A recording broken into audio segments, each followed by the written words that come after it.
there seemed to be some frustration towards people who don't see it the way you do in this regard. Do you feel like there's some room? And at the time, I brought that up for you and said maybe there's a different way of looking at it. Do you feel like there's some room to interject the lessons from the ayahuasca experience into that? For sure. The frustration is not from people not knowing because it's not their fault. The frustration I have is from people then hearing about it and rejecting it. And that hurts, because it's like you have a brother and a sister that you've never heard of.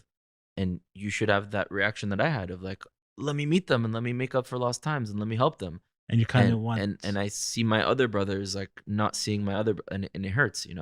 Um you're frustrated that they're not meeting you halfway. it's frustrating, but to be You're going around able the world to Africa. to see the whole truth, you have to include other lenses, other views, other perspectives. And that's the whole reason of this documentary. It's really a lens for the world to see. And by the way, in the documentary, we bring geneticists, the head geneticist of Columbia University. We bring rabbis, we bring archaeologists, we bring historians. Like, we're not just looking at this from one perspective, we're really bringing the whole perspective for that anyone seeing it can really understand on their own language and terms to be able to understand what we're trying to do here. Understood. Just one question on with this: the experience in Nigeria. Yeah. You had mentioned numerous miracles you saw along the way. The 26, Magain, 18, the specific Tuvia Singer YouTube video you had seen just before, and many other things.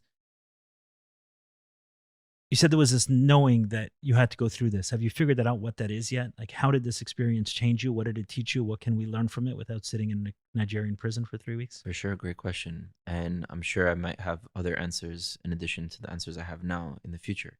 Sometimes Truth is infinite. it takes many years for you to Yeah. then understand. There's several reasons. And in the moment, we're trying to find a logical answer. Number one, we were interrogated by a lot of the people who are in the government and who are in charge of cases against the Igbos. And in those interrogations, we realized they really have no idea about who the Igbos are.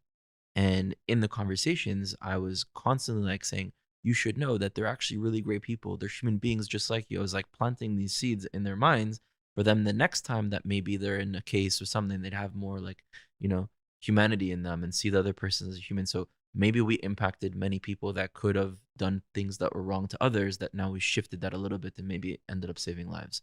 Number one. Number two, the whole goal of going there was not to, David told me, he's also a journalist, the one who was, with the medical situation.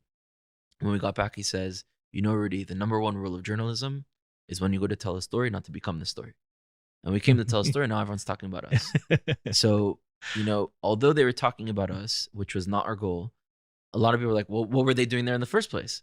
Oh, the Igbos. What are the Igbos? And so it opened that conversation up that now a lot of Jews have heard about the Igbos. They don't yet really know what's going on because we haven't released a documentary or they haven't looked into it themselves, but they know that it's happening. There's clearly a shift within our generation that's now talking about these issues. And you can say that this played a role. There's other things. Other countries in Africa that we went to afterwards had heard of our arrest, and it's immediate, we're good. We know you're real. You went to prison for us and you're still coming back to Africa. You guys are real. There's no need sometimes to like, this is what we're doing. They know right away. So there's a lot of things that have happened that because that happened, it opened up doors. Did it change you personally in some way?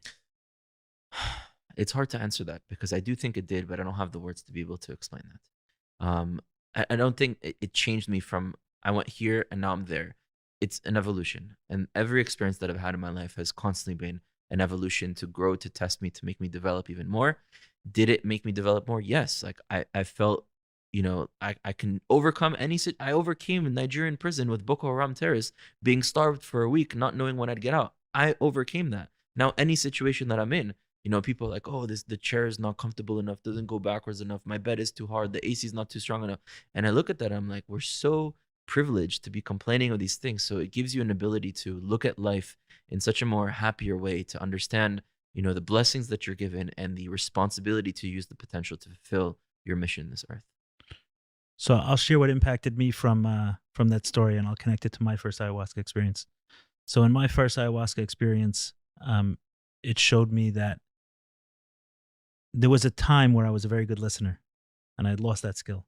And the reason I lost the skill, the gift, was because the gift became a source of pain, because I was witnessing pain around me, and maybe naturally being born a good listener, I was taking in a lot of pain through for whatever reason, was focused on the left ear. I don't know why, but it felt like everything was coming in through the left ear. And it said, yeah, there are times where you don't listen well today, but naturally you are. And it's because you are that you had to shut down that gift. You had to forget it. So I'm here to remind you that you still have that. And the way it works is when someone is talking, they're talking from, you had mentioned, you talk from the heart. Not everyone talks from the heart, but some people do. And oftentimes, even people who don't, sometimes they do. So when someone is speaking from their heart, then a channel is created from their heart to their mouth, through your ear to your heart. And letting that flow, you can start connecting. We're not listening with our ears, we're listening more with our bodies. And the ear is the channel, the canal, which the energy from their heart now is coming into you. Because in ayahuasca, you connect very much to the energies of everything. So while you were speaking, there were twice where I felt that land deep within me. And one was where you said that, like, we're not here for fun, we're here to do a specific mission.